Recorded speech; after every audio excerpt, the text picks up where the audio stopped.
जानिए क्यों होते हैं भगवान जगन्नाथ जी 15 दिनों के लिए बीमार। उड़ीसा की पुरी में भगवान जगन्नाथ के एक भक्त रहते थे जिनका नाम था श्री माधव दास। श्री माधव यहाँ अकेले ही रहते थे और उन्हें संसार से कोई लेना देना नहीं था। वे अकेले बैठे बैठे प्रभु जगन्नाथ का भजन किया करते थे।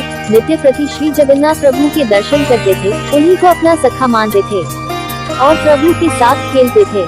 इतना ही नहीं, प्रभु भी अपने परम भक्त श्री माधव के साथ अनेक लीलाएं किया करते थे।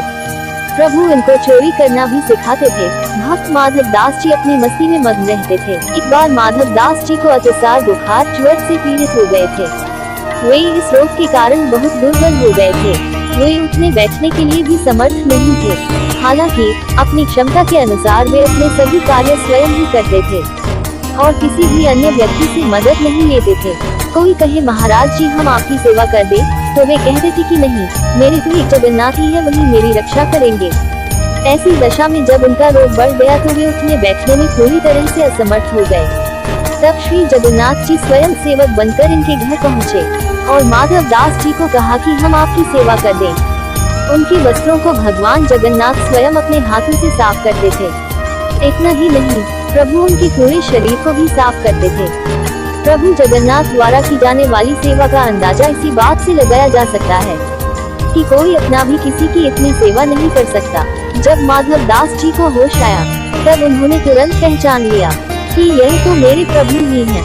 एक दिन श्री माधव दास जी ने प्रभु से पूछ ही लिया, प्रभु आप तो त्रिभुवन के मालिक हो, स्वामी हो, आप मेरी सेवा कर रहे हो, आप चाहते तो मेरा ये रोग भी तो दूर कर सकते थे, रोग दूर कर देते तो ये सब करना ही नहीं पड़ता। भक्त की बातें सुनकर प्रभु ने कहा, देखो माधव, मुझसे भक्तों का कष्ट नहीं सहा जाता, इसी कारण तुम्हारी सेवा मैंने स्वयं की। जो प्रारब्ध होता है उसे तो भोगना ही पड़ता है। अगर उसे काटोगे तो इस जन्म में नहीं, लेकिन उसे भोगने के लिए फिर तुम्हें अगला जन्म लेना पड़ेगा।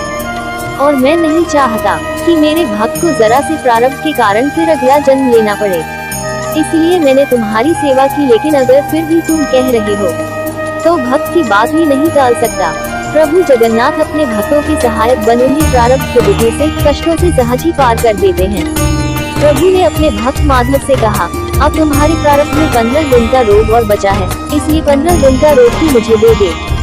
जिसके बाद प्रभु जगन्नाथ ने अपने भक्त माधव दास के बचे हुए 15 दिन का रोग स्वयं ले लिया।